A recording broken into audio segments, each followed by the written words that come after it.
Hello and welcome to Famicast 222, your Famicast for the latter parts of May 2022. I'm your host, Danny Bivens, and today I'm joined by James Charlton.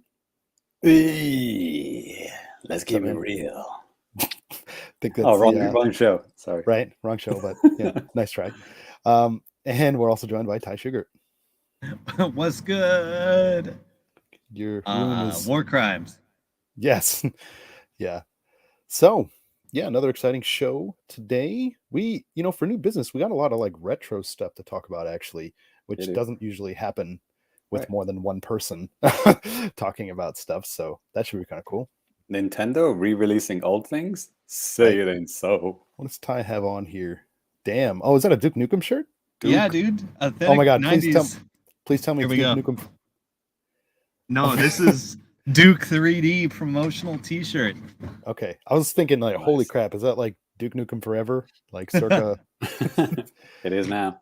Oh God, I hope you guys watched the somehow absorbed the leaked Duke Nukem Forever build from like 2001 or whatever year it was. They leaked that shit, and there's some wild stuff in there. Nice. Russ was in the chat, and we have a couple of guys in the chat. Welcome, guys. Russ, hi. I can watch for a few minutes. Get to the good stuff. Yes. Okay. Well, yeah, lots of not that much. Some news to talk about. Some updates for our Patreon season 6. We got the anime trash. We got the bag of good stuff from JC, and some awesome feedback from you guys. We're renaming it Bag of Good Stuff. Brilliant. The bags. Bag of good stuff. I like it. Yes. The sack of shame. No, that was an old thing. Sack of fame. That's me and my bike ride home. Anyways, let's just go ahead and kick it off with some new business. And I am going to kick things off with new business. So, recently like last time I talked about getting, my new PC, and I've been playing a lot of Xbox stuff on there, and it's been fun. Having a lot of fun with Game Pass stuff, playing a lot of different games, playing a lot more Star Wars Battlefront 2 than I probably should. Usually always the same stage. It's kind of annoying. But last week, I don't know why, something I've been wanting to do for a while is just to bust out my Dreamcast and to just play it, because it's been probably about 5 years or so since I busted that thing out. Yeah. So any Dreamcast fans here on the panel? Oh boy, it's me, Dreamcast guy, and I have some recommendations for you. Okay. First off, about 30 fighting games. Yes. Play Illbleed. I've heard of that. It's the most surreal game I've ever played in my life. Play it to completion, and you'll like enter a disassociative state. It's fucked up. Huh. Dreamcast is awesome. James, I never owned one, but like we had one in our what would you call it, student lounge at university. Mm-hmm. And man, there's so many fucking good games. I mean, like Sega Rally, I mean, probably everyone knows that I love that game. But like Soul Calibur, holy shit. Power Stone, holy shit. Like there's just so many like good games to play as like 2 and 4 people as well. Yeah. Ask me about winning the Power Stone side tournament at World Cup. Whoa. Nice. Hey, ask me about winning the Soul Calibur tournament in my hometown. Wow, your hometown. Nice. Yeah, because I just spammed Siegfried like an up or a down up kick. You are out of the ring. And then some little kid about housed me in like the semifinals. And I was like, holy shit. Because like, it's a little kid. I'm going to go easy on him. Oh, he wasn't going easy on me. So I'm like, okay, kid, time to like cheese this shit. And then you got disqualified for cheating. It wasn't cheating. It's perfect. I mean, if you can block it, then it's at scrub quotes. That's the joke. Yeah. But anyway, so like, yeah, I was pretty excited. I got out my Dreamcast. I got like a new cable to play it, hook it up via an HDMI cable. Just, because I was like, I'm going to capture this stuff too and whatnot. Was the Shenmue shirt in the same box? Well, I got the Shenmue shirt at TGS 2015, I think it was. Good shit. Yeah. Great shirt. But anyway, so like I hooked it up And I kind of noticed, because when you plug in like a Dreamcast controller, or when you start it up, the VMU makes that really weird like beeping sound to kind of like, I think there's a technical reason for it, but I kind of forgot. But that happens. But I noticed it wasn't doing this. Like, okay, is this the batteries in my VMU dead? Shouldn't that even not matter if it's plugged into the controller? I was like thinking about a lot of things, and then it came to the point where, oh wow, this isn't working at all in any of these ports. And shortly before I even attempted to even play it, I was talking to one of my buddies, and he was like, "Yo, man, be careful about like the controller port thing just being completely screwed on Dreamcast." And I was like, "Really?" And apparently there's some kind of like fuse or something that can go wrong. Yes. Ask me about this. Mm-hmm. Okay. Yes.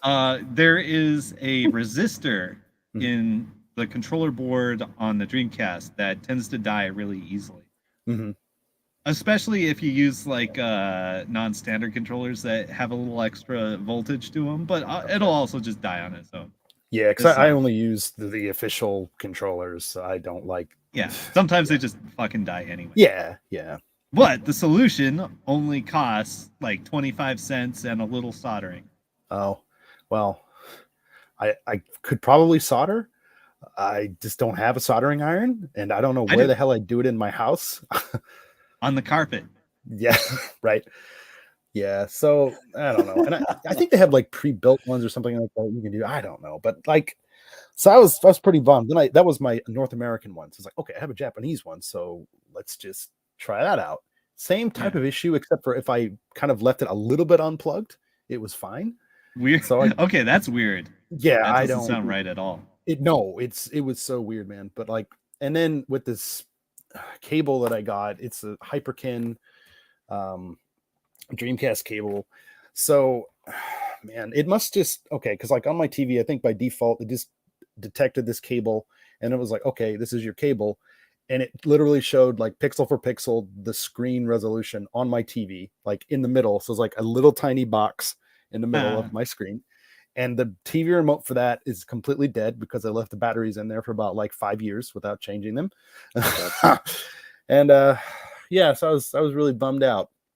And but then I was talking to that same friend. I was like, dude, this fucking sucks. He's like, dude, you got a PC. Why don't you just like emulate it? And I was like, go different route with that. So that's what I did. Because I got a lot of stuff I wanted to play. And I do kind of like the novelty of playing with the Dreamcast controller, even though that it can be not great sometimes. With the wire that goes down, like literally the only controller in the world that does that. Kind of weird. The D-pad blows on that thing too. So Danny, by the way, if the controller was functional and the console was functional, do the VMUs charge through the controller? You don't not need charge, but they still work. They get power from it. Oh, okay, that's cool. That's cool. Yeah. I mean, because the idea was that you can take them out and play some little mini games and stuff like that. And also when you're playing, like if you're playing an American football game or something like that, you can look at your plays on the VMU so people can't see what you're doing on the screen and stuff. And well, I've been playing some stuff. I put together like a little video showing some stuff. I'm gonna throw that up. I didn't think the battery would be a rechargeable one in there. I thought it would just be a standard ass watch battery. Well, it basically is, but it's, but as long as it's plugged into the controller, it's fine. Right. For most of my Dreamcast career, I actually used like a third party memory card because I didn't really need to do any fucking VMU game. Right.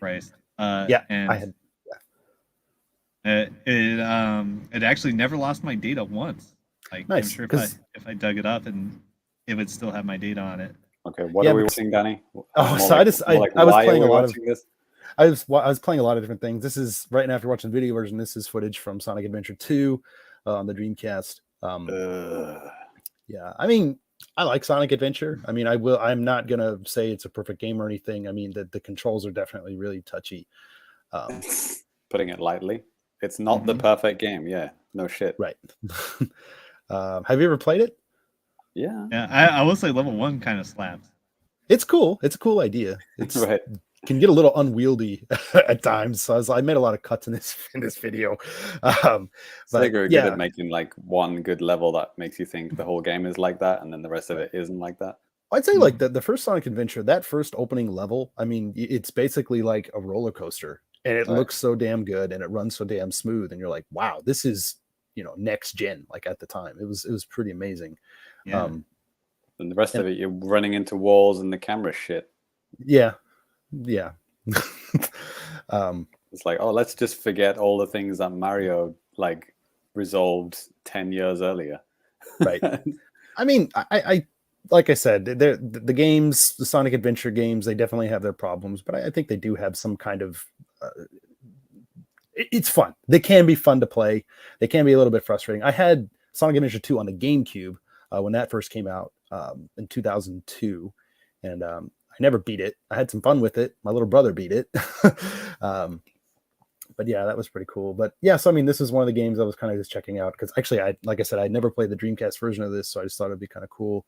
And before I keep going on here too, actually, you have some folks popping off in the chat here too. Lemonade, he's like, hey, I like Dreamcast, and he said I didn't know about the controller issue, and also the Wii Classic controller has a cable coming out. Yeah, that's true. That's true.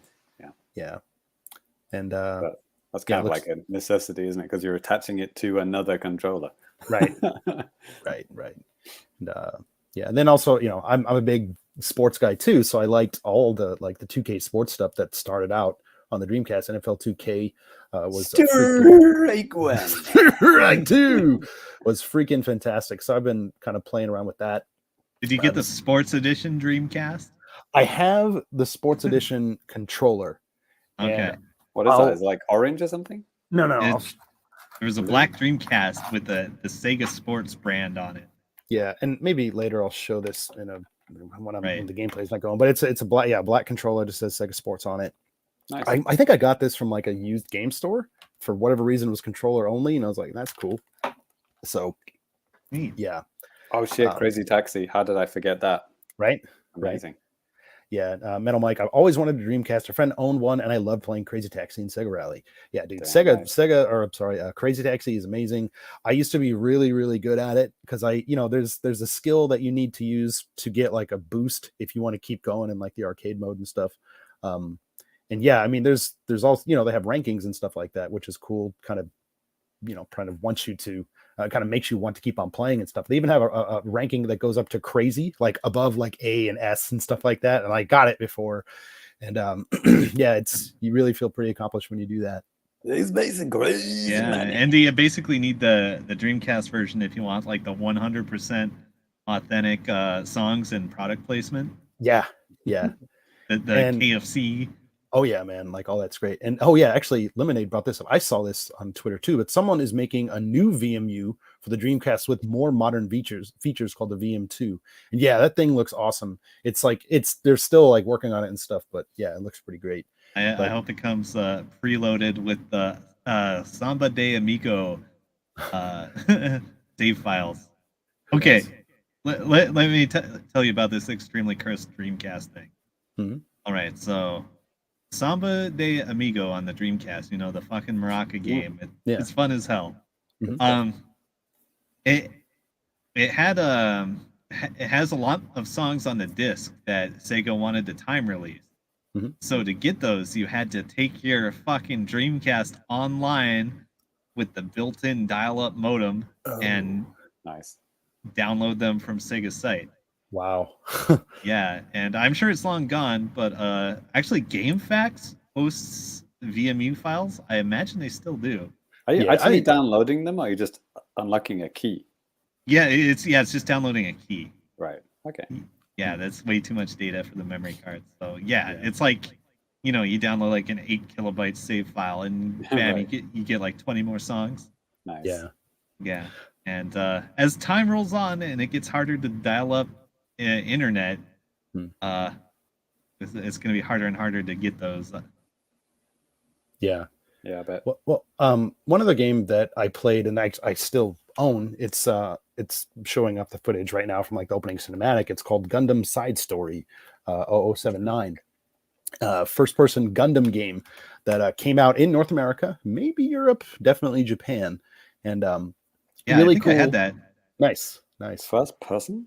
Yes, and you'll see some gameplay of that, like direct feed gameplay of that. here soon enough. But the setup for controls is kind of interesting. It's almost like a dual analog setup with the control pad and the analog stick. And you'll probably know that a Dreamcast, the control pad and the analog stick are on the same side. So it's like Turok kind of style-ish. Kind of, it's like almost impossible to do that. So with the way I was playing, I thought maybe I could assign like the stick to the right stick, but the way I was playing did not allow for that. So like, okay, well, whatever. But I mean, at the time, like, you know, Gundam Wing was super popular in North America. So like, I think anything Gundam was pretty exciting for anime nerds like me and other people out there too. So it was really cool just to have some kind of actual licensed Gundam like 3D game that was out there, and good for them. What was it called again? Gundam what? Gundam Side Story. Okay. Yes. That's it. yeah. Okay. But no, I mean, 0079. Right. 0079. It's like the, you know, After Colony or whatever the hell the thing is, but it's based in like Australia. I guess like some space station came and collapsed down on Sydney and it just got destroyed. Neat. It did not get a European release. Oh, did not. Okay. But yeah, I had some fun kind of digging into this. It's a little bit tough to get kind of your head around the controls again. I think there's a lock-on feature that I just totally didn't look at until like right before the show. I just checked out the manual and saw that. But yeah, no, like Mech Warrior. Yeah, very much so. I'm just blowing up some people's houses because, you know, fuck it. How ironic that it's based in Australia and it didn't get released in Australia. Right. The PAL version didn't. Yeah, and I mean, you know, with the controls, you can jump around. You can have your beam saber and slash people. There's a button where you can do to like kind of protect yourself, you know, a guard button and stuff like that. So it's pretty cool. Oh yeah, this is straight up Mech Warrior. Yeah. This is a Bandai game and stuff like that. But it's pretty cool. And I mean, the whole reason I've been kind of meaning to get back to these and stuff like that, but I kind of wanted just to make like videos about these on the channel. So I just, you know, just kind of been playing a bunch of different stuff. Because, you know, like you guys out there, I'm sure, like sometimes you just played something back in the day, you just want to play it again. And yeah. Lemonade. Is that Titanfall? Yes. The Prelude. But yeah, so I mean, other than Dreamcast stuff, I have been playing a little bit more MLB The Show, but I'm not going to bore you guys too much with that. I mean, I played through like 2 seasons and made it to the World Series as the Chicago Cubs with my guy. Fucking lost in Game 7. Dudenstein? Dudenstein, yeah. So, yeah, it's a damn shame. But we're going on 2024. It's the year of the Cubs and Danny Bivens. We'll see. Anyway, that's gonna do it for me. So let's go ahead and move on to James. Great selection of games there. Sonic Adventure. I got so many Dreamcast games I want to recommend to you. No, I know. I have. Yeah. Okay. Before we turn it back, actually, over to you, James. Sorry. I'll kind of for the video viewers and stuff. This is, you know, the Sega Sports controller. It's pretty cool. Actually, for Dreamcast stuff, I have a fair amount of stuff. Basically, everything that I had when I was a kid, I still have it here and then some. Nice. You have Resident Evil 3. I don't. That was a pretty sick port to Dreamcast. Yeah. I have. You have Gunbird 2. No. Okay. Do you have Cannon Spike? No, I have 3 copies of Shenmue though. Yikes. All right, we're gonna have to get you cultured in some proper weird games. I mean, I got what the heck do I have down here? I mean, you know, Seaman, the English one and the Japanese one, Jet Grind Radio. You know, I got Marvel's Capcom 2. Yeah, a lot of you know, sports games. Defend that Marvel 2 with your life. Sports. I thought I had Invite me over for Magneto combos. I thought I had Marvel vs. Capcom 1 here, but I don't see it. I have some Japanese ones too and stuff, but I used to have a collector's edition of Skies of Arcadia that I picked up when I first came here for the very first time in 2006 on a short trip, but that's gone. Is it region free, Danny? No. Okay. That's why I had 2 of them. Okay. Sucks.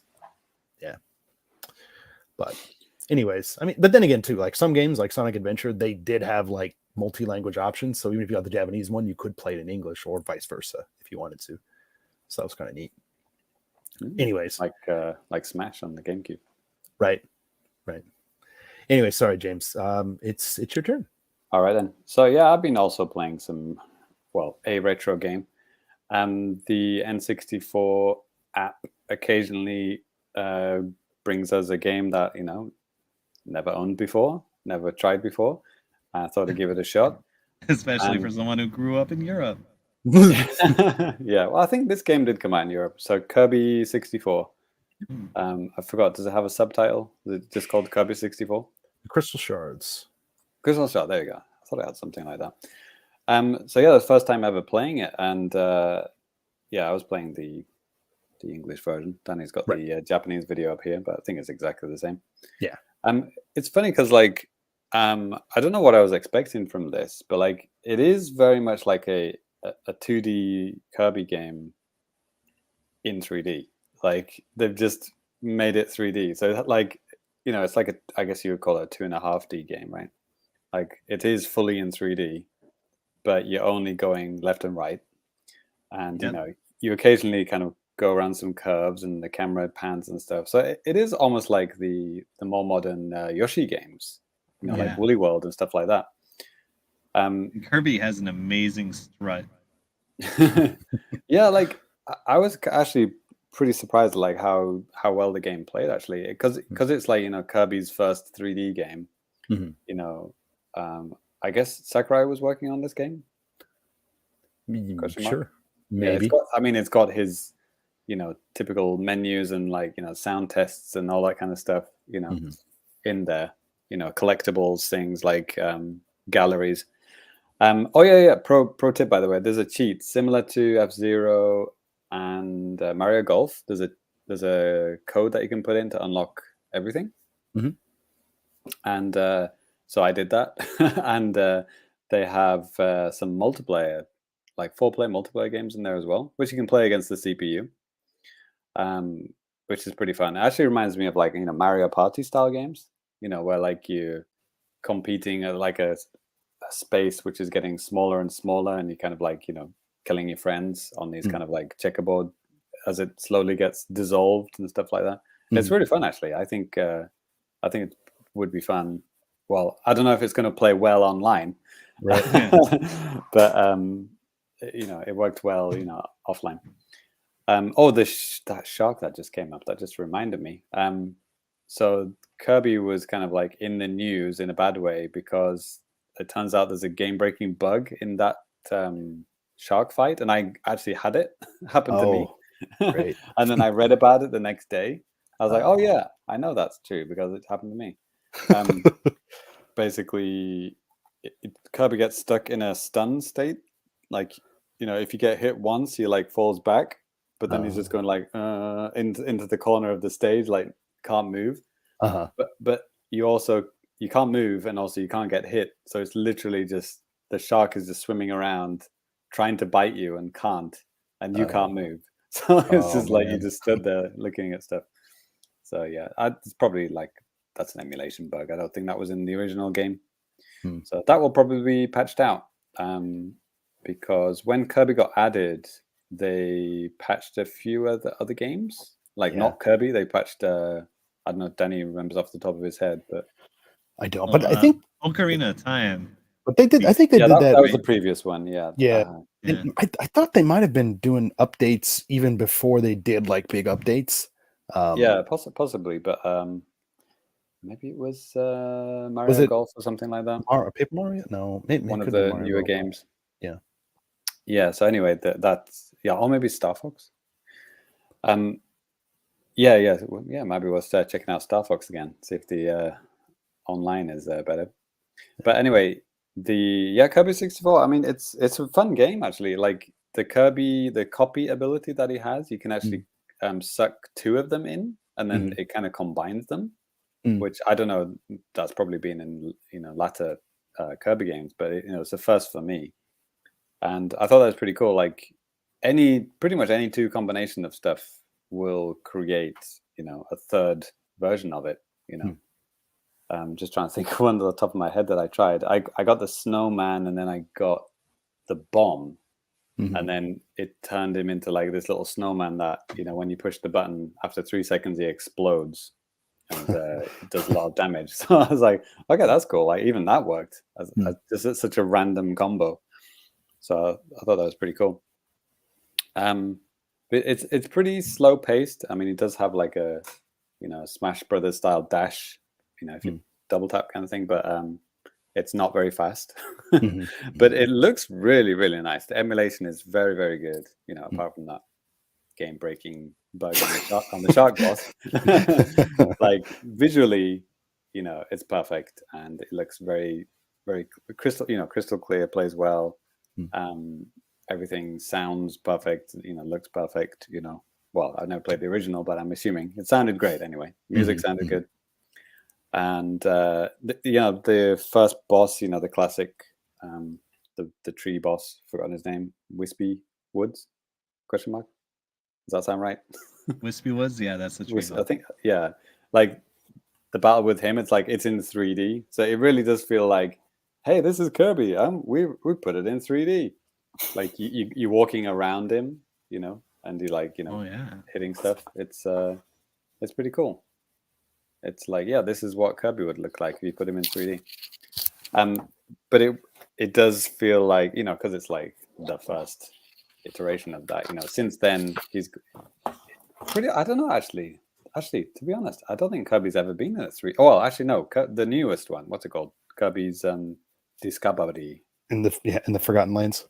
Yeah, I think that is the first quote unquote real 3D Kirby game, right? Because like, I mean, they've all been polygon based since Kirby 64, but you know, there haven't been you know, full free roaming, right? Right.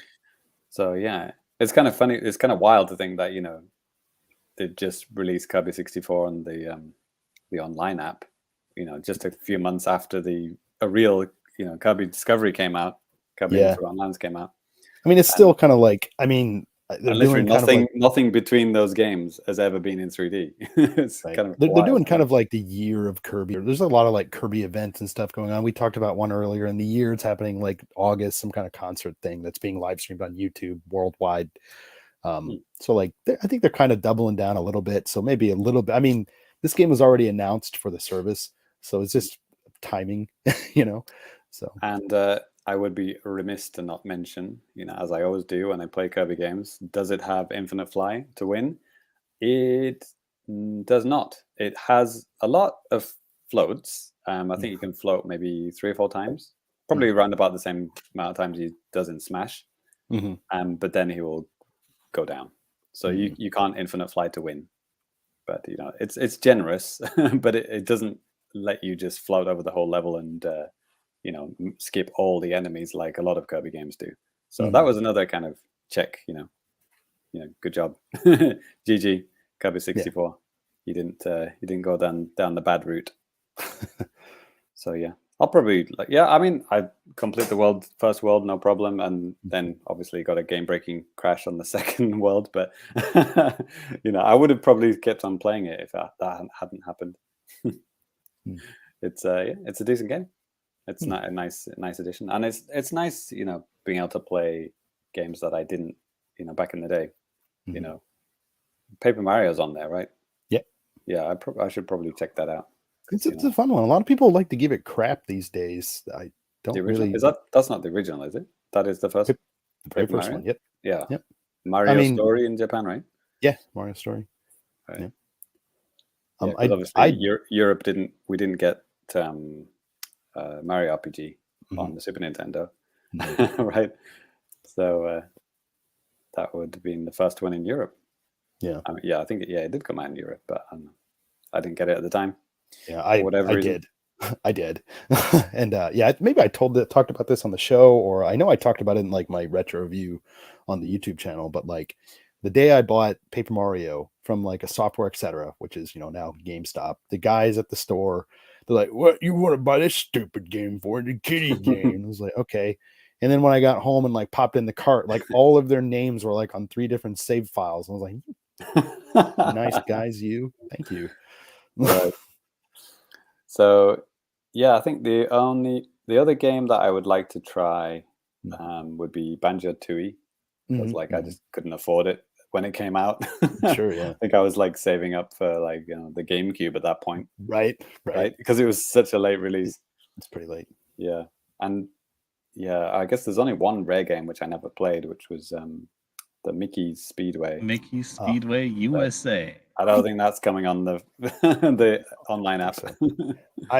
I'll give you, Ty, maybe you could back me up, or I don't know, denounce me or whatever, but like I did not really like that game. I think you're better off just it wasn't great. It looked like a reskin of Diddy Kong Racing from just screenshots. It wasn't that good. No, it's not that good. Reskin and then made worse. Somehow. Yeah. I mean, whatever. Yeah. Maybe if you come over here again sometime, I'll have to show it to you and you'd be like, okay, let's put this away. There's a free Mickey Racing game coming soon, isn't it? Right. Free to play thing. Before you move off of Kirby, well, I was going to say I have the Japanese boxed version here too, which if you look at the Nintendo Switch Online Japanese app, which you can, and you can download for free, you can see like all the cool Japanese box art, or you can just tune into the show. Yeah, and I bought this one for 315 yen, as you can see here. Wow. It really broke the bank on this one. Beautiful box. What a bargain. Yeah, and I mean, man, the cool thing about the Japanese box arts is that with North America and Europe, God, there's that N64 box art template that they have to do. It's like one picture and then like a couple of really teeny tiny pictures on the back of the box. But the Japanese ones are like, you can just put whatever the hell you want on the front, as long as you put that N64 stamp up there.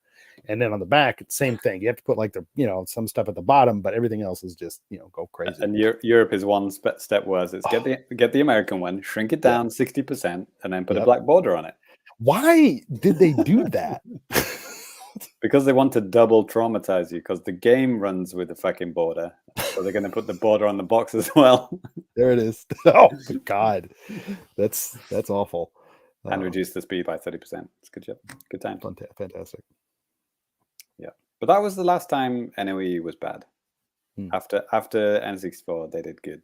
Yeah. And they turned it around. They're doing well now. No complaints. All right, then. So I'll pass it over to Mr. Ty. Alrighty. Oh, hell yeah.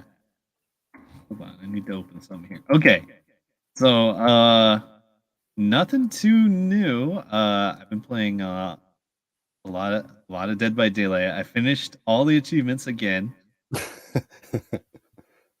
Yep. So now I'm fully caught up. Yeah. I kind of want to armchair game dev for a minute here. Okay. So wrong podcast, mate. Yeah. So Dead by Daylight has kind of a well-noted player population problem where they don't have enough killers, especially at higher rank. Okay. And yet all the really grindy achievements are on the Survivor side. Like, I don't fucking like playing Survivor that much. But I feel corralled into doing it because I want to get all the achievements. Right. Like, yeah, they added an achievement, like do some stupid trick shot bullshit 20 times. No, wait, 30 times. Ugh. Yeah, exactly. And so I that's not even the worst one. That's just like the newest horrible one. Is that like the equivalent of like Mega Man Legends, where you can kick that can into like a little booth or something like that, and then it's like, hey, yay, but do that like 30 times? Well, by trick shot, I mean, okay, the specific achievement is you have to heal a teammate that comes to you, and behind the scenes on that achievement, the way it works is you have to remain within like an 8-meter radius of where you were when they got hit, and then they have to come to you, and you have to heal them. Right. I remember, we were been talking about this on Game Night or something. I just remember, even as drunk Danny was there, he knew that sounded stupid. Yeah, it was pretty stupid. So I finished that on both console and PC, and now I'm ready for the next fucking achievement. Good luck. Yeah. But yeah, double points right now, though. That's pretty good. Yep. And let's see what else. I've been working on Dark Souls 2. I'm almost finished with that game. I'm near the end. and technically you can get all the achievements in one playthrough. Ooh. As opposed to Dark Souls 1, which you need at least 2.5. Oh man. Yeah. Although I may have to do another one because you have to do some really specific stuff, and I may have already screwed myself, but we'll see. We'll see. Mm-hmm. So is this the one that's supposed to be not that good? Yeah. Oh, I don't think it's bad, but it's definitely different. Like, so Dark Souls 1 strikes me as a game you have to play slowly and methodically. And Dark Souls 2 is a little more fast-paced and chaotic. And the last episode, because Scott, he chimed in and he said that Dark Souls 2 was, Miyazaki, he was working on, oh my God, what's that? The PlayStation 4 exclusive. My Neighbor Totoro. Yes. Oh wow. But anyways, he was away from the project, so it was like an un-Miyazaki Dead Soul or Dark God, Dark Souls. Bloodborne is what I'm thinking about. He's working on Bloodborne. Yeah. So like that's why really? That early? He was working on that during Dark Souls 2? Dark Souls 2 came out 2012? 2013? I think 15? Wow. Or maybe that was the baller edition that I'm playing. Yeah. Because there was originally like Dark Souls 2, and then a couple years later there was the Scholar of the First Sin edition, which is I think it kind of integrates all the DLC and it remixes some stuff. Like there might be a chest somewhere where there wasn't before, or you have to fight a guy or something. Will be in a slightly different area. Okay. So it's like a slight remix. Gotcha. Hi, Tiny. Dropping the knowledge. Dark Souls 2 was 2014. Yeah, Zega dropped in. Zega dropped in here too. Also, but we'll get to this in just a second. But John Cario's here too. Hey, what's up, bud? And he said, "Hey, man, any DBD salt that you want to share?" That's a very salty game. Yeah, I just hate the achievement. Oh no, the achievements are mostly pretty good, but like they need to quit doing like really grindy achievements where you for Survivor side where you just have to play a shit ton of games. They should do that on the killer side. Maybe it would help alleviate their fucking population problem. Right? Yeah. Yeah. All right. So Dark Souls 2, I'm very close to the end. Cool. Yeah, and there's one more game I want to mention very briefly. Hold on, I need to look up the name. It's on Switch, but it's also like one of the current Xbox games with gold. It's also man, I don't want to be too harsh, but it's like the most immediately repulsive game I've ever played. Holy shit.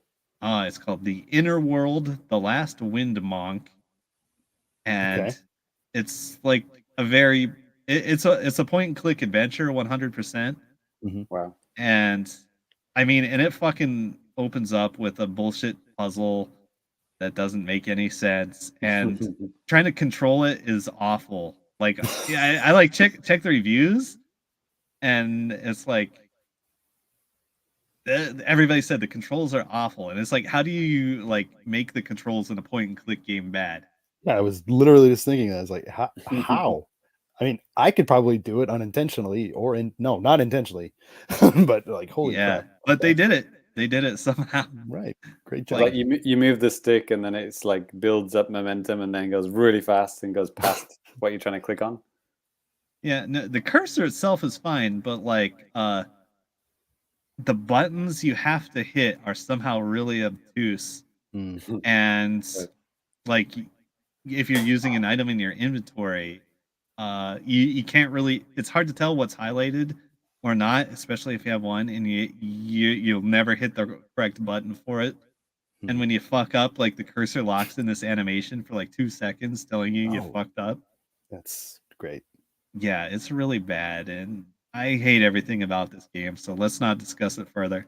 All right, are you just achievement hunting or what? I was gonna, why are you playing this? Yeah, like I just do remember I do the thing where every Xbox game I get on games with gold or impulse buy on a sale, I at least play up to the first achievement. Oh, that's better than me. Them's the rules, Danny. Not my rules. That's the rule. Not my rules. Yeah. And I'm I'm actually 100% caught up, except for like 2 Japanese games and like a couple Connect games I got for like $1. I have to hook up my old OG Xbox or my regular Xbox One. Xbox One. Yeah. So I'll report on that. I don't know if I even have the space to play them, but I'm more or less caught up. Yeah. Okay. Well, Haitani also said, about Scholar of the First Sin edition. That was a year later, so it would have been 2015 for Dark Souls 2. That, and then Zeg also says like, "Hey, Scholar adds an ending too." So, neat. Well, I didn't see an achievement for it, so I don't care. Right. That's fine. Exactly. You're out. Yep. Cool. Yep. All right, so that'll do it for me, I think. Okay. Yeah. Cool. Alrighty, well, that is going to do it for the new business. So we're going to hit you back up with some Now Playing at Famicast.com. Video game.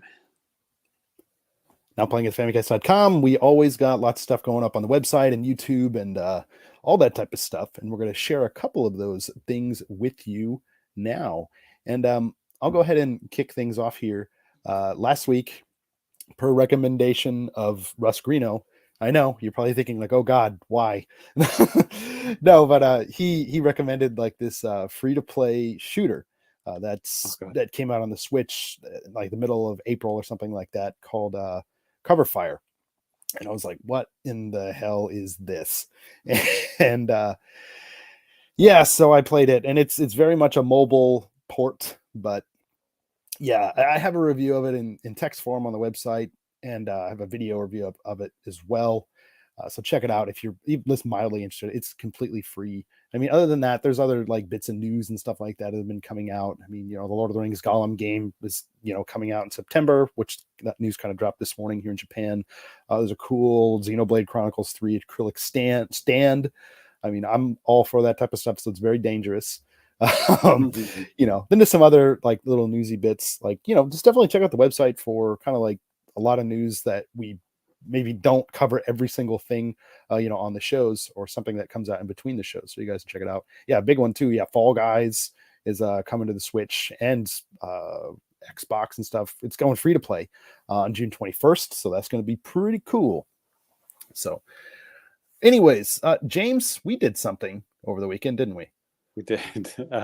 So yeah, to kick off season 6, we started with a banger, absolute banger. The same as how we started season 5, with our it was brand new last year.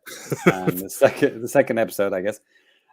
So we did a podcast called Movie Night, which is where me and Danny watch a god awful movie, in varying degrees of drunkenness.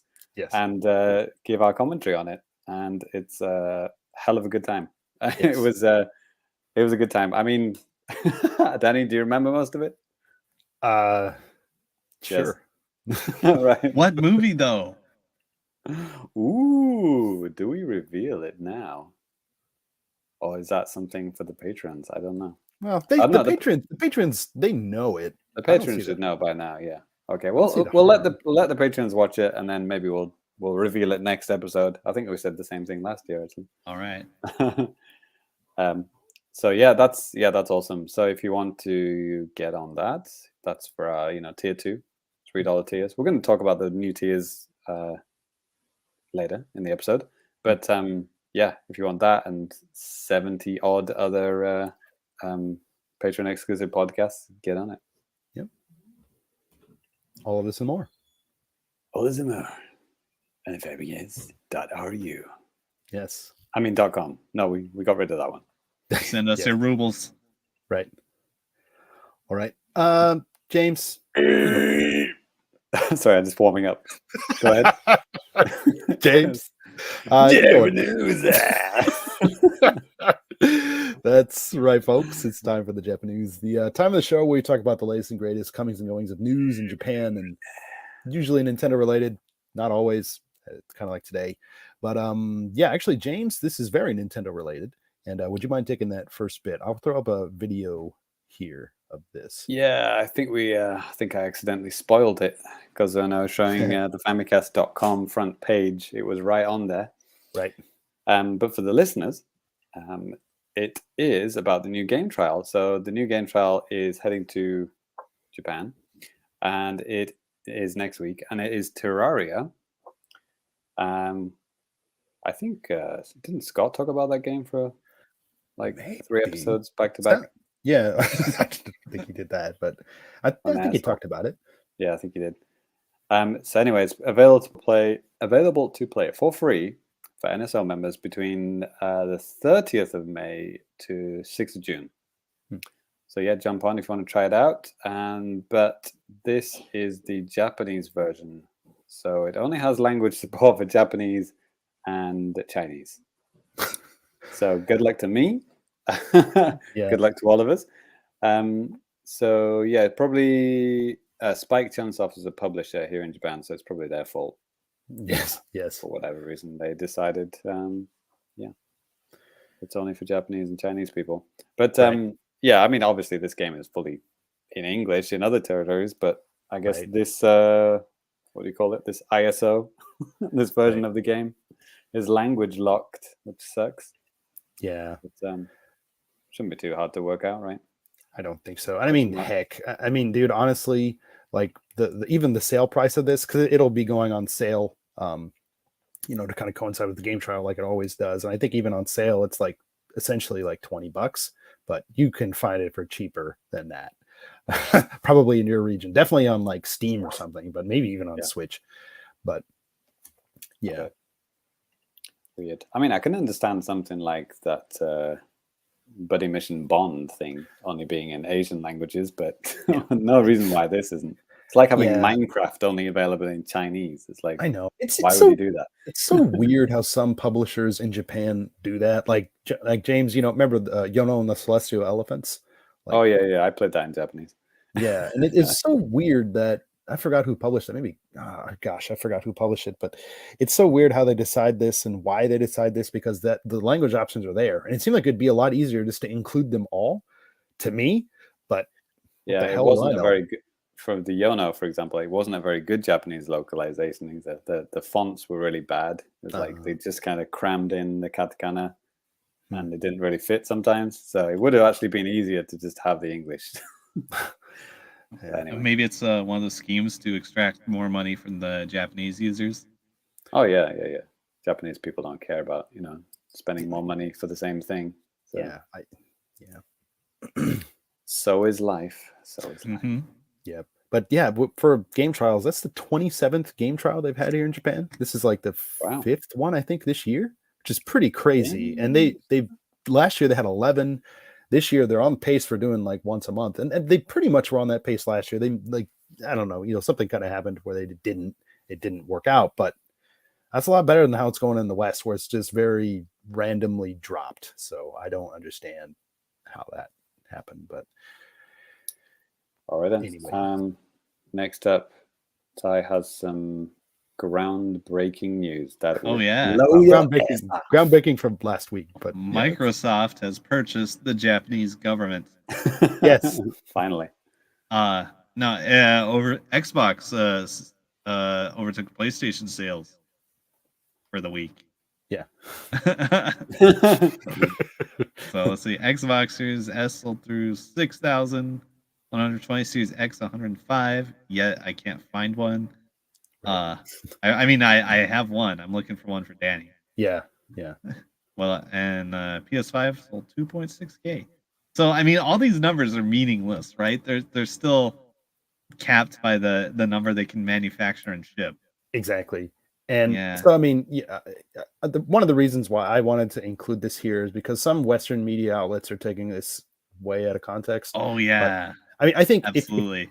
If you're listening to us right now, you're not a dummy and you're not falling for it. If you follow Genki and JCat like on Twitter, you're not falling for this stupid stuff. But like, I mean, I don't give a shit about console wars or anything like that, but I just want to give people like a realistic expectation, realistic information about what is happening here. And like, this does not mean that Microsoft is killing it with Japanese gamers. I mean, it was funny because as a joke, I screen grabbed the top 10 like console the hardware sales, and and it was one version of the Xbox outsold one version of the PlayStation 5.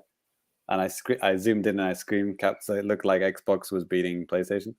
Right. But then, like the next week, like there were legitimate outlets like actually doing that, like as real news. It's like, are you fucking stupid? Gotta get those clicks. Yeah, and that's what it's about. That kind of makes me mad. That I don't know. That's just the internet these days. You know, you want to get clicks, you want to get your ad revenue and stuff. I get that, but I'm not mad about it actually, because I think, I mean, if it tricks some people, like some Japanese publishers, to think, oh, Xbox is doing well in Japan, we should support them. And then, you know, that gives Microsoft a little boost here, you know. Yeah. Good luck to them. It's, you know, even though it's based on lies, it doesn't matter.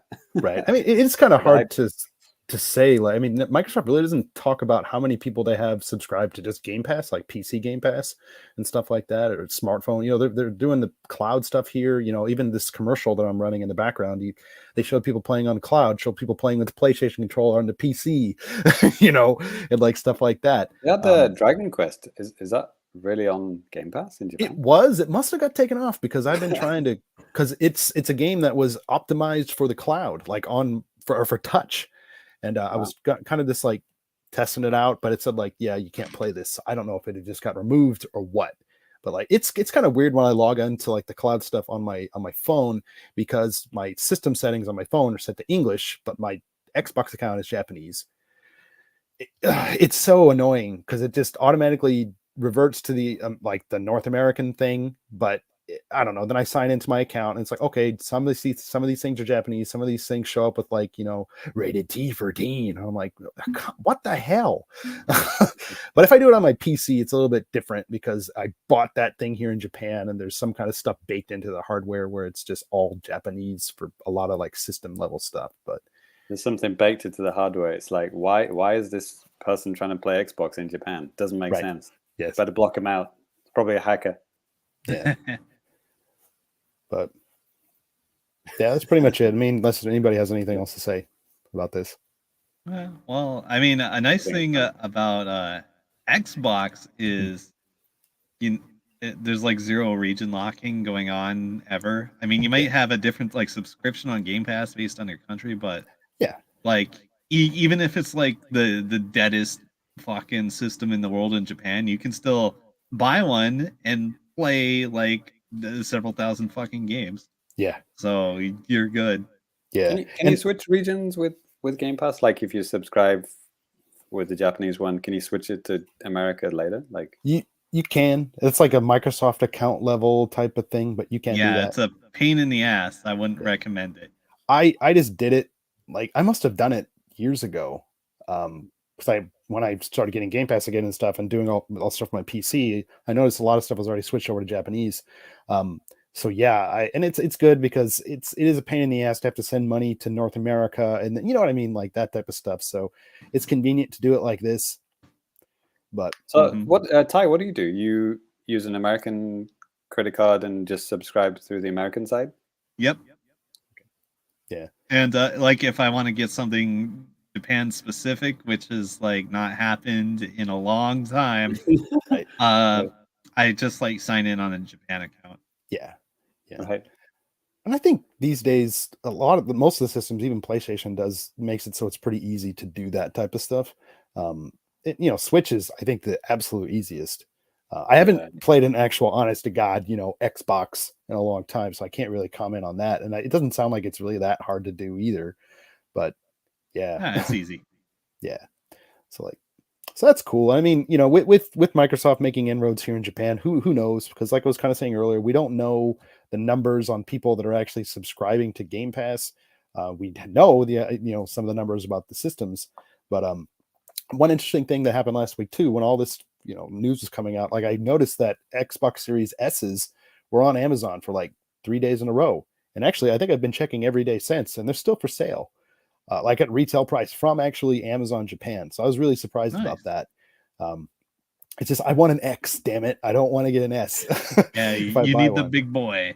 The Chinese resellers' bedrooms are just full of S's at this point. They're like, fuck this. We'll just let people buy it from Amazon. We're not going to buy them. And yeah, actually, JCat popped into the chat here, and she has a little comment. She said, "Yeah, people were taking the Xbox news way out of context and ignoring the facts that Japanese series consoles are not even doing as well as the OG, yes, or the 360 in Japan." Lol. Yeah, absolutely. And I think JCat must have linked it up or something, but somebody posted a graph. It was kind of like all the Xbox's sales in Japan, and of course, the Xbox One was they just gave up. So, like, of course, things are better than the Xbox One, but they still got a ways to go to even catch up to 360. It just has Ty's name on the chart. Xbox one owner. Ty Sugar. Right. Mm-hmm. Yeah. But I mean, with Game Pass and like all the options, the different ways you can play, I really hope that Microsoft does find some success here, because there's a lot of cool stuff to play and a lot of really easy and useful ways to play this stuff too. So we'll see. But one other bit of news. So there was a Live Alive event that happened last Friday, like this streaming event where the producer of the game showed up there, the composer, and then like a Japanese comedian, because why not? Because Japan. Yeah. Right. So I kind of just tuned in. I was like drinking and watching baseball, and also watching this thing on my phone. Wow. And this stuff. game looks amazing. Yeah, and it's this is coming out on July 29th worldwide. It looks fantastic. It's the HD 2D style that Square Enix is doing. Yeah, and it's the first time ever getting an official English release too, and so that's really cool. And but one kind of interesting thing that I wanted to kind of touch on is like towards the end of the stream, the producer. Oh my God, I'm trying to find his name here in my notes. Takashi Tokita. He was talking about kind of like the development of the game, their team, and like all this type of stuff. And according to him, he said that the team, when they first started the whole project, everything basically started from zero. And he went on to say that the team had about 24 people working on the game total, and that's it. And because of their small team, the actual members would have to take on like various roles whenever they're developing the game. So like, for example, one example he used, like, okay, graphics designer guys, you guys are done with your stuff for today, so today you guys are going to be doing some debugging. So and like stuff like that. That's like how they started, or how they kind of ended up doing a lot of this stuff, which is pretty crazy when you think about how big Square Enix is, that they're going like indie style when it comes to like developing a game like this. It's interesting, but sounds very efficient. Yeah, but it's like, well, I mean, I guess so. But I was actually really surprised that he went into detail like that on this stream. You'd figure that like Square Enix would want people to like shut the hell up about this type of stuff. I mean, probably because it wasn't really available in English. Well, not really. It was only in Japanese, so like not a lot of people picked up on this or even probably watched it.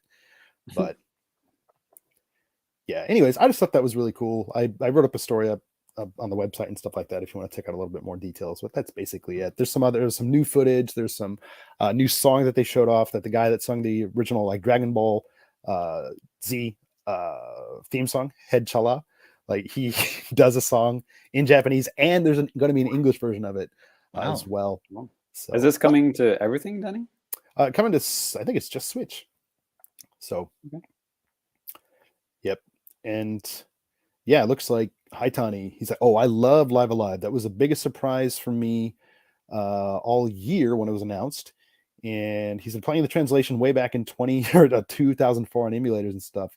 And the original game had a different writer for the various chapters. One of them continued an unofficial manga, even. Really, that's pretty cool. But that's cool. License revoked, unofficial, right. Yeah, but there's actually a really cool collector's edition coming out too. I have a video of it. There's their own freaking board game like that comes with it and stuff. It's crazy. But we have one little last bit of news here. And Ty, do you want to take that one? Oh yeah. So on the 17th, Behavior Interactive did their Dead by Daylight live stream, and there was a lot of, I want to say, Japan specific stuff on there. Like they actually just ran like a commercial for the Japanese mobile Dead by Daylight. Really? Yeah. but to recap, like the whole, like, I don't know how long it was, like 2 hours or something. So they showed the new chapter, which is original character, the Dredge, and the new survivor, and that went up on like the playable beta immediately. You can play that right now, and that is coming out on like the 14th or something for real. Okay. And I think that's also when the anniversary event starts, so you can play and get like special cosmetics and like a whole bunch of points and shit. Okay. Their anniversary events are actually pretty banging, I gotta say. And they ran like a teaser for another Resident Evil chapter. The leaks are true. Cool. Yeah. Cool. They didn't say anything. They just ran like a little CG clip and called it Project W. Okay. And leaks are right. Spoiler alert. It's gonna be Wesker as the killer, and then survivor characters Ada and Rebecca. Okay. Yeah. Which makes sense. They aren't available now or like as cosmetics or anything. Yeah. Did you talk about the dating simulator already? I'm gonna. Okay. I'm gonna. Yeah, so yeah, they're making a dating sim spinoff. They actually contracted it out to like the same people that made like the goofy ass KFC dating sim. And right. So yeah, like they said a year ago, they ran a survey, and I fill out the surveys myself sometimes. And like I saw dating sim on the list, and I know for sure it was gonna win. I didn't know that if they're gonna make one, but yeah, they're gonna. Wow. They showed 4 characters in it: Trapper, Wraith, Spirit, and Huntress. Yeah. So yeah, you can date them. What else? They showed some Attack on Titan cosmetics. Like no characters, but you can you can get some cosplay shit going on. I think the killer or the survivors? Both. They like Oni is gonna get like a skin for oh god, what's the Titan, like the armor Titan? He's gonna get an armor Titan skin, and the survivors are gonna get like various anime lords. Yeah, so you'll be able to spot the weebs immediately when you play. Eren Yeager. Yep. Yeah. And they said they're gonna like rework like all the meta perks, like all the most popular ones. Because like probably like the number one complaint that longtime players have is that there are like shit tons of perks in the game, but there are only like a small handful that actually get used in higher ranked play. So they said we're just gonna rework like 40 of these. Let's go. Wow. Right, that's what they said, and they gave like a kind of vague timeline, like we're gonna try like summer or fall and whatever for each thing. So there you go. Yeah, it was around this time last year whenever the Dead by Daylight entity, whatever it is in Japan, where they're like, yep, we're gonna do some internet or some cafes and stuff, and yeah, they did that like last summer. Yeah, and don't forget the UFO catcher goods. Oh yeah. Oh my god, there's so many like pop-up stores and stuff like that. Like it's like Ty said like a couple episodes back, but like this game is like 40-year-old dads like are just sitting down to play this game. The kids are like, getting old enough where they can actually play video games again and stuff. So like this is like crack to them. Yeah. It's Smash Bros for Gen Xers. Yeah. Yeah, but lots of young folks like this game too. A lot of teenagers with consoles. Sure, because it's fun to kill people in a video game. Right? Yeah, sure. Yeah. All right. Cool. Hey, did you guys see that new Smash Brothers style game, like with the DC stuff? Yeah, Multiverses. They have a closed beta going on right now. For like Superman PC versus or Batman. Oh fuck! I don't know what platforms it's on. I kind of want. I think it's everything, and I think it's free to play as well. Yeah, that's the plan. Free to play. Yeah, cool. I think it's cross-play, free to play. Yeah. Yeah. I already got some scrub quotes from it. People are mad about Taz. People always be mad about something. Yeah, apparently it's like a team thing, like 2v2 is like encouraged. Yeah, that's what they're working on as their main mode, but there's still like 1v1 and other stuff too. And they said they're going to balance for all the modes. Yeah. But I guess they're really trying to push 2v2. Cool. Yeah, but they got some crazy licenses in there. Yeah. It's fantastic. Yeah. What were some of the other ones? We got Shaggy from Scooby-Doo. Yeah. We got Batman. Who else? The usual Wonder Woman, Batman, Superman, Velma. was it like Rick and Morty or something? Fuck, are they in there? It was pretty wild what they had. Yeah. Yeah. And I imagine if it's a live game that they want to support for a long time, so I imagine they're going to keep adding characters, and they have quite a rich pool under the WB. Yeah, so to speak. Look forward to paying $10 a character. Right, it's gonna be great. 80 I don't know. It's free to play. You know. Yeah, or grind. Yeah, I guess. Yeah, we'll see. Alrighty, cool. Well, I think that's actually going to do it for the news, but we have a little bit of a PSA, and James is going to take over from here. All right. So yeah, season 6 officially started at the beginning of this month, May 2022. And we've already had our first season 6 podcast, like we talked about, movie night. So yeah, if you have never joined our Patreon before and you don't really know much about it, we talk about it every single episode, but I will run down the tiers in full, which we like to do at the beginning of every season. So I will do that now, and you can think about your life. Think about what you've done or haven't done. How dare you? Right? Exactly. So yeah, the absolute basic bitch tier that we have is the Family Friend tier, which is $1. And that will get you we'll follow you on Twitter. We'll follow you on YouTube if you have one. And you get access to our Discord. Our, what do you call it? Patreon exclusive Discord.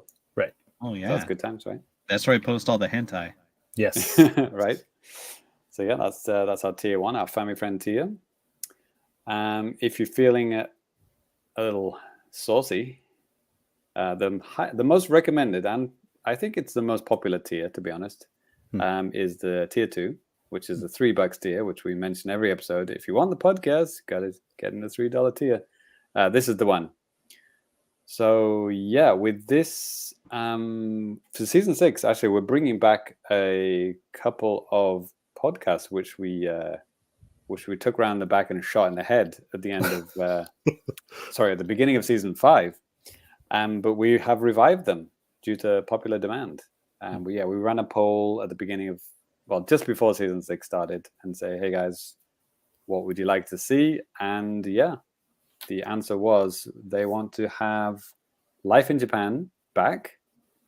So yeah, Famicast Life in Japan is coming back. And the other one was Sound Test, Famicast Sound Test, the music show. So those both are coming back in season 6. And yeah, all the usual ones that we have, for example, The Games That Made Us, the show where we talk about our gaming lives. And what else have we got here? Ty's Champion Edition fighting game podcast. And the ACDC, Armchair Designers Club. Ty gave you a little taste of it in his new business. Yeah, let me tell you about achievements. Then Danny's got Famicast Screen Time, talks about Star Wars for an hour and a half. No, usually. I'm kidding. I'm on that one as well. We talk about movies, we sometimes talk about Star Wars, Marvel, stuff like that. Am I forgetting anything? Oh yeah, Happy Smile Super Challenge Famicast Wish Show. Our yes, that's the abridged title. Yeah. Is our podcast, where we do quizzes and stuff. It's fun, good times. And then the mainstay is the Famicast game night, which we do once a season, as in a an annual season, spring, summer, fall, winter. Yeah, that's what I mean. Autumn, excuse me. Right. So yeah, we do 4 of those as well. So yeah, a good deal. So yeah, we're starting at what are we starting at? Episode 73 is the podcast, the start of season 6. That is our 73rd exclusive podcast. And then by the end of season 6, you'll have had 82 podcasts. So yeah, over the that's it. That's it. We're done. We're done. Yeah. So yes, that is tier 2. But if you're feeling very generous, you could go to tier 3, which is our super get tier, which is $10. And for $10, you get an exclusive piece of our merchandise, which you can choose.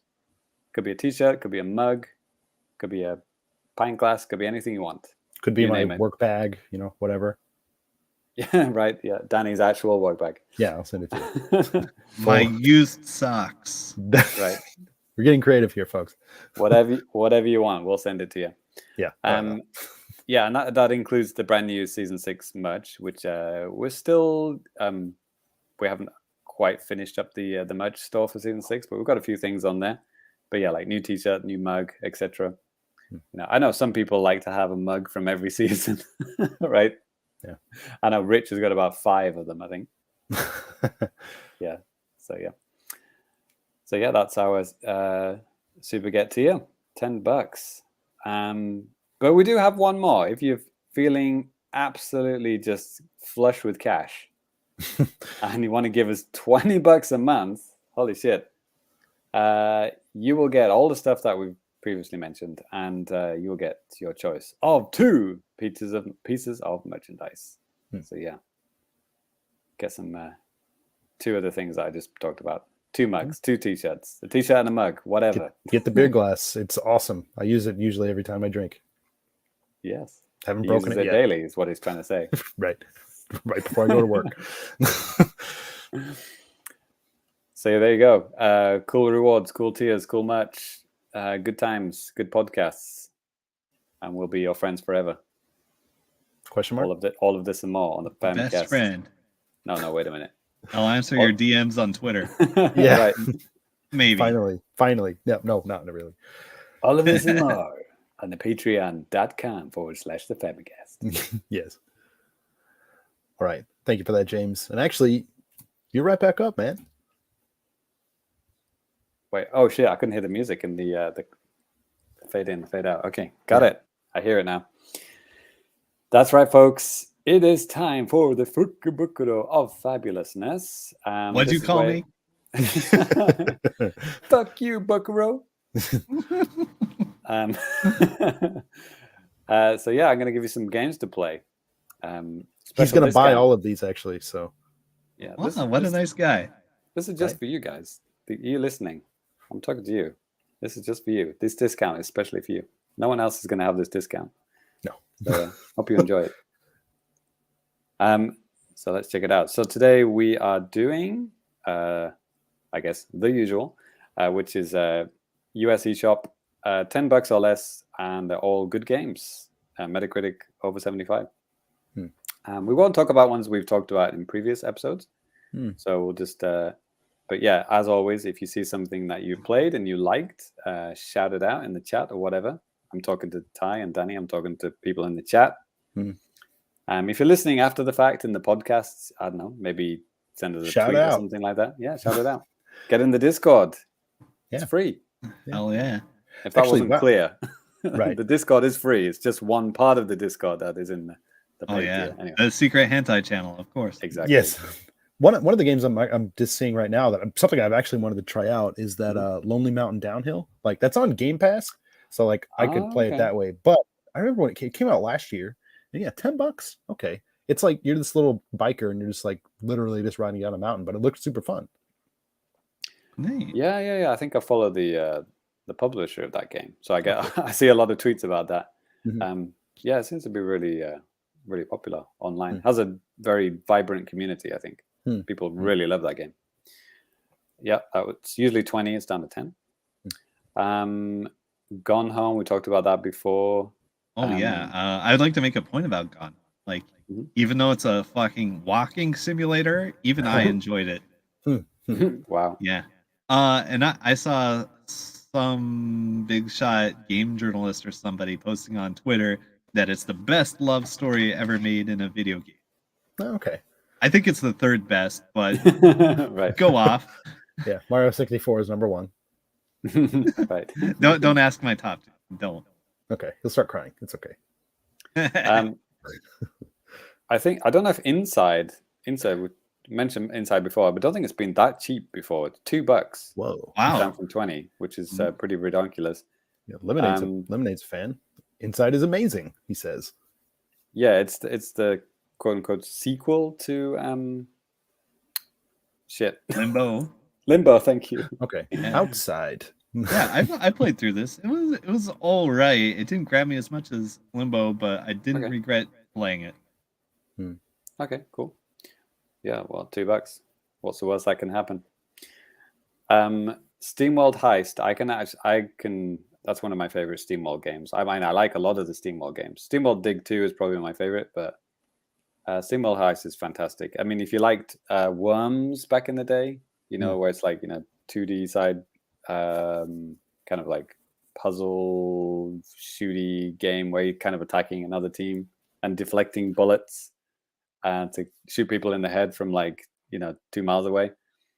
It scratches that itch, and it's it's a really fun story, and it's got some fantastic music as well. So I think it's worth playing. It's $5 down from 20. It's like, yeah. And SteamWorld Dig 2 is also on sale for $7. So cool. Yeah, if you don't have either of those. I hear so many things about What Remains of Edith Finch. Has anyone ever played? Excuse me. Has anyone ever played it? Can't say I have. Great timing. No, I haven't actually. What is it? I think it's a well, yeah, it says adventure game, but it's like it's a narrative based game, right? Yeah, it's won lots of awards. Best narrative award at GDC 2018. Okay. There it is. Yes, it goes to some wild places, I guess, because every screenshot that we're looking at looks completely different from the previous one. Yeah. So I guess it's a pretty wild ride, which is why it won so many awards. Yeah, I've always been kind of mildly interested in that one. Maybe I should pick that up. $6. What else have we got here? Sayonara Wild Hearts. I know Lemonade just shouted that out in the chat. Yeah, I will also second that. It's a fantastic game, but we have talked about it before. Great music. Limbo is also $2. So, hey. What else have we got? The Mario Rabbids Donkey Kong DLC is on sale for some reason. Okay. And I know the sequel is coming out. Is it this year, Danny? Do you know? Yeah, it's supposed to be. They haven't really talked about it for a while. So right. That's what I thought. It's not fresh on the mind. But the that what's it called? XCOM plus Mario game that a lot of people like. That DLC is $7. What else we got here? R-Type Dimensions. Holy shit, that didn't come out very long ago. It's already half price. Damn. That's it. If you want a balls hard 3D like polygonal R-Type game, it's hard. I played the demo, and yeah, it's hard. If you like that kind of thing, it's $7.49. And what else? Unravel 2. I see that on sale every single week. Right. It's on. Yeah. That's if you have Game Pass. I mean, now I'm turning into Ty. It's on Game Pass. Yeah. Right. Like we're not. It's like all the game journals say. We're not paid to promote Game Pass. It's just. It's omnipresent in our lives. Yeah. It's just like if you have Game Pass, like check it out if it seems mildly interesting. Telling Lies. This won a lot of awards. I remember hearing about that on the Giant Bomb Game of the Year podcast, whatever, a few years ago. It's like a video-based game, like video footage, and you kind of like interviewing this woman and you're listening to her evidence, but then you can like kind of do things and look at the videos in certain order, and you piece things together and try and solve a murder. It's sounded really interesting. Or I could be getting it mixed up with a totally different game. Oh, I think I am. I don't think that's the game they were talking about. Yeah, I remember. I think it's Her Story, isn't it? The one I was thinking of. Yeah. There are several games like this, though, like Last Shift, Yeah. Late Shift, or whatever. I mean, it's even recent things. There's a Square Enix one that came out, actually, or is coming out like over the next couple of days or something. This is not Her Story. Sorry, I totally got confused. Yeah. So who knows what this game is? Yeah, exactly. Right. I got a Metacritic of 80, so I don't know. Maybe it's good. A spiritual successor to Sewer Rat on the Sega CD. Right. Yikes. Oh, here's one for Ty. I Am Dead. At last. Right? Something like Ty we might be interested in. I have no idea what kind of game this is. It's a puzzle adventure game, apparently. And it looks like this. LOL. I am bread, I am dead. Okay. I am bread, yep. I'm confused now. It looks cute as hell. What the hell kind of game is this? This looks kind of familiar. Maybe this was on a direct. I have no idea. Yeah, wait, maybe. Yes. I mean, I've seen this art style elsewhere, certainly. Yeah. Right. It's like lots of diorama style things, 3D, polygonal, cutie art style. I mean, it looks really nice. There's a nice looking bread man there with a screenshot saying "Time for toast." I have no idea what's going on. Yeah. What else? And Donut County. That also, that was in the Giant Bomb Game of the Year. I definitely remember that one. People like that one. Donut County. Don't dox me. Bleed 2? Ty, is that something? Yeah, I talked that game up a lot. That game was very fun. Nice. $3.74. Does that sound like a good deal? Hell yeah. I've already forgotten what kind of game it is. It's like a twin stick platformer shooter kind of thing. Oh, okay. Cute. 16-bit style. Yeah. I think almost kind of a Mega Man X flavor to it, but it's just like constantly shooting. So it's also kind of like maybe like a Noida Love 2 kind of game. I've talked about that one many times. Right. If for some reason you don't have Among Us yet, that's $3.75 at the moment. Yeah. The Burnout Paradise, that's been on sale. I think we talked about that before. Perpetually on sale. Just under $10 now. Good game Pass too. Trials Rising. I actually have this. I got it for like maybe less than this. Actually, I got it for like 400 yen on the Japanese eShop. Okay. Oh, and that's sick. If you like Trials games, I mean, it's a Trials game. Basically, it's a motorbike game where you have to, use physics to win. Right. Get to the end without dying. Yeah, fun games. Mortal Kombat 11 is $10. If you want the Switch version. XCOM 2. Oh, XCOM 2 has gone up a bit. I remember that was like $4 or something, wasn't it, Time? Last time? Maybe, yeah. I think so. You considered picking it up to play portably? Yeah. And you did or didn't do that? I didn't. Okay, there you go. Well, you lost the chance now. It's $10 now. Oh no. Anything else? Oh, not all the Steam. Looks like all the Steam World games are on sale. Steamboat Core. What's that? Yeah, the BitTrip games. These are like Wii games, right, Danny? Originally, WiiWare. Right? I mean, I'm familiar with BitTrip Runner, but what's BitTrip Core? Different. Oh man, you'd have to. Yeah, they're all.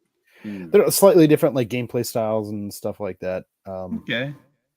I mean, and they're all on sale, including Runner. Yeah. Yep. Yeah. So Core is what? Is that okay? These guys are not helping. Missile Command, is it? It's sick. I might have actually had this back in the day. I'm trying to remember. It's so confusing, like with these games. Yeah, they're all $2. Hmm. Void, Fate, Flux, Beat, and Runner are all $2. No, I had Beat. That's what I'm thinking of. Beat. Yeah, that was the first one. Yeah. On WiiWare. Right. Yeah, one of the few publishers that worked out how to do good games under 40 megabytes. Right. And then Lemonade. There was a series of 6 games. Runner is easily the best one. Core is too difficult. James Allen, the earlier Bit Trip games are far better than the modern interpretations. I've got Runner 3 on Switch. Not great. And and they got more and more complex, didn't they? Each version. And we said, and Lemonade too. This time in here again, Beat is like Pong. Yeah, it is. And it's cool. I remember really liking it. Fair enough. Trigger Witch, I think Ty's talked about that before. That's $9 at the moment. Yeah, they rule. They gave me a free CD at the at the TGS booth because I crashed their game. Nice. And The Blob 2. I mean, I wasn't a fan of the first one. The second one might be better. Question mark. Sure. Yeah, I guess it's like precursor to Splatoon, but in 3D platforming world. Right. But not that fun, to be honest. And then Super Punch Patrol. Yeah, we talked about that before as well. Yep. I think that should be about it for today. Yeah. Okay. So yeah, definitely check out the so the Bit Trip games and the Steam World games are all on sale. So yeah, browse through those, see which ones tickles your fancy. All right. Well, cool. All right. Well, that'll do it for the good old Fukubukuro. We're going to move on to a little bit of trash from Ty. Yeah. Well, we've gone from bags to boxes. Yeah. All right. Now, I have let's see. I have a lot today. Let's see. 1, 2, 3, 4, 5, 6, 7 boxes. But actually, I have a lot of boxes. They're smaller than usual. So I got my first prizes from Gigo Catcher, which was Sega Catcher before they rebranded twice. Nice. Gigolo.jp. Got it. Right. Yeah. So like you might remember like Sega was pulling out of the arcade like location business. Right. So and that includes like the online one. So although I think I saw on Twitter they're making their own UFO catcher site, so there may be another one. Did we ever talk about what happened to Akiba, like the Sega World and stuff? Maybe a few things. I think I mentioned from time to time. Yeah, pretty sad, isn't it? Like the Sega logo is just replaced with some, I don't know, Chinese smartphone game maker. Well, all right. So here we go. We have 2 Dead by Daylight killer mascots. Nice. We got the clown and the Oni. Nice. Yeah. So that's a lot of box for just those little guys. Oh yeah. I believe they used to do inflows, but that's 2 of the 3 charm. Well, while you're opening up this next box, I'll tell you a story about Amazon Japan. Like my wife bought something. It was like a roller for like dough. And it was like a half size one or something. It was something small like that. And it came in like this huge box, the same type of size box that we get like the kitty litter in. It's like, what the fuck is this thing? And like open it up and it's something small like that. We're like, what the hell? Yeah. All right. So, we have a lot of packing material this time. And a single charm. It's my boy. It's a Legion. Look how fucking happy he is. Very happy. Yeah. This is also the killer they had in the Japanese mobile commercial. So he's a lot of fun. He's like your store brand Ghostface. Okay. Yeah. Right. Store brand Ghostface. Love it. Right. So like Dead by Daylight, before they got a lot of their fat licenses, they had like sort of pseudo stand-ins. Like the Trapper is clearly is modeled after Jason, and I think Legion was supposed to be the Ghostface, but then they actually got Ghostface. And so they just deleted it. They just deleted these guys that were like the ripoffs and just pretend like they never happened. No, they're different killers, and they play in almost completely opposite ways. Oh, okay. Now that I think of it. Just visually, maybe they look similar or something. Yeah, but... like thematically, they were very similar. Sure. Like Legion is clearly like a teen slasher kind of killer. Oh, okay. Now this is from Title Catcher, and I won this, and I wasn't fully sure of what it was. This is Space Invaders Body Strap. Now, what do you guys think a body strap is? Body strap. Love it. Yeah, I don't know either. Does it have like a holster or something? Okay, so have this green thing. Yeah, is it like a? Yeah, it's just kind of like a pouch or a messenger bag kind of thing, but it's got like this big green strap here. So I don't know. It's like some bondage stuff. What's going on here? Right? Yes. Yeah, I guess exactly it's like a small little messenger bag kind of thing. Okay. So all right, that's or interesting. Is it maybe like a put your passport in and like strap it, like body strap it to you, like you know what I mean? Or Like your under a phone, jacket right? or I think something. Yeah. It's supposed to be a phone, I think, or your train pass. Yeah, here we go. Yeah. So that's neat. You're supposed to put it under your shirt. Okay. The important thing is you look cool, Ty. All right. Yeah. Hell yeah. All right. What's up next? We got Horeba. I like James Allen's comment. Is it a Borat-like mankini? Yeah. Let's go.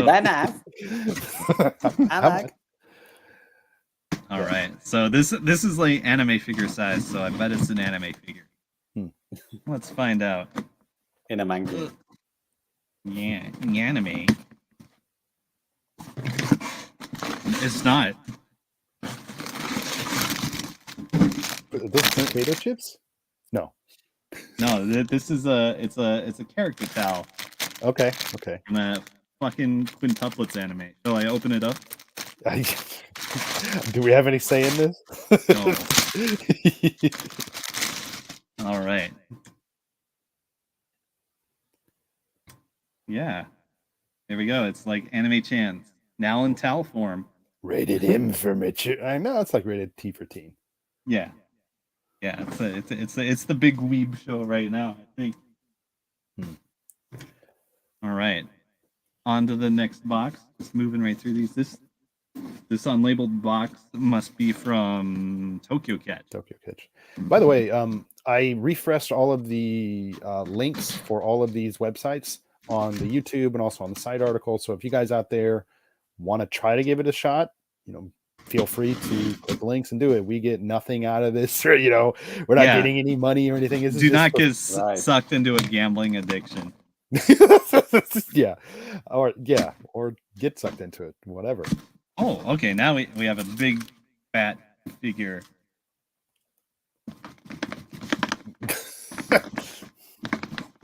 It's coming out. It's like exactly the size of the fucking box. Right. Okay. All right. This is it's another fucking Fate figure. Okay. Yeah. Look at this. Looks pretty elaborate. Yeah. Lancer. Yeah. Yeah, the Fate figures I got before are actually pretty fancy. So that's neat. All right, now we can get to the big box. Oh boy. Hold on to your butts. This one's heavy. How much more human hair is in this one? It's just a bloodied dog's head. God. That's what is legal in Japan, by the way. What? To send your friends bloody dog heads? Yeah. Okay. Sorry. That's a joke. I stole that from Old Man Murray, circa 2000. Okay. I am Murray. I think they were describing American McGee's Alice. Okay, we got a lot of fucking paper in here. Damn. Here's the human hair. All right, and here's the dog head. No, it's Miku. Okay. Colorful stage Miku. Okay, that's just cute. Yeah, it's a cute little anime figure. All right. Yeah. Kadafuru. Very. Oh yeah, fuck! I forgot I got this. All right, remember last time I got like one of those like standalone closet setup things? Yeah.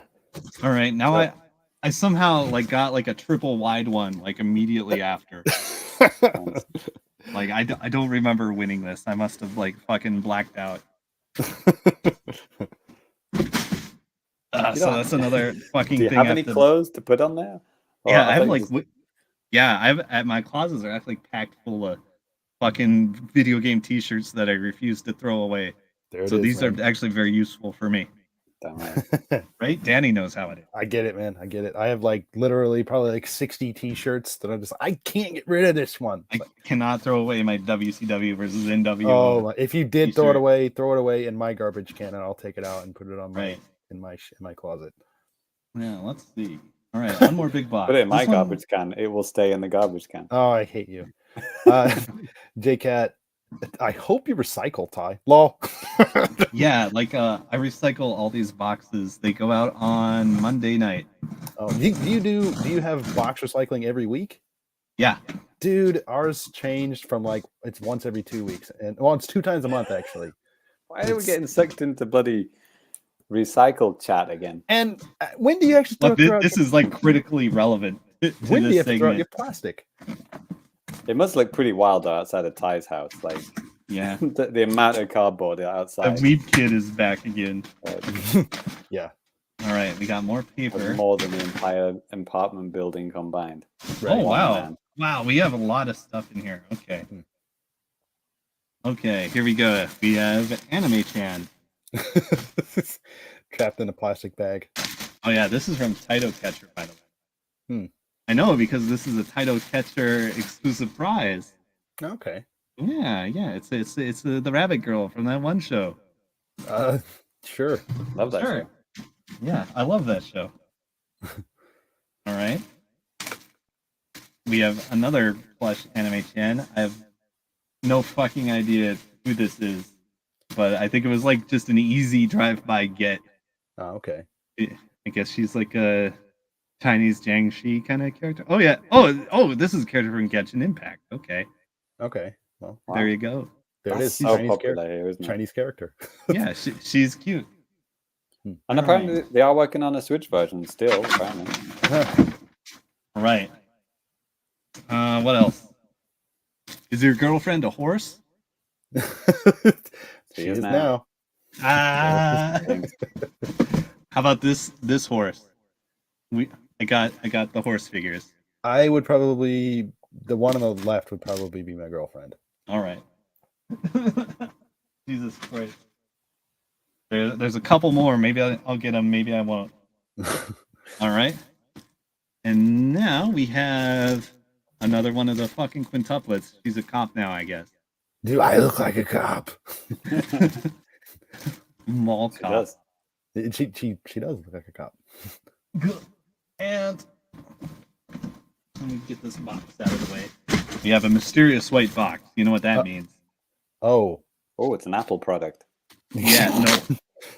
It's finally. It's a Taito exclusive prize. Oh, that's okay. Yeah. So you can only get it at a Taito arcade. Should I open this up? I think I will. Yeah, you have to. Where did you don't know what's inside? I do. I can read the label. Plus, I've been looking forward to this one. Ooh. Here's a hint. It is a character we've seen before. Okay. Miku? It's not Miku. Conquer. Ghostface Killer. Ghostface Killer. The RZA. Yeah.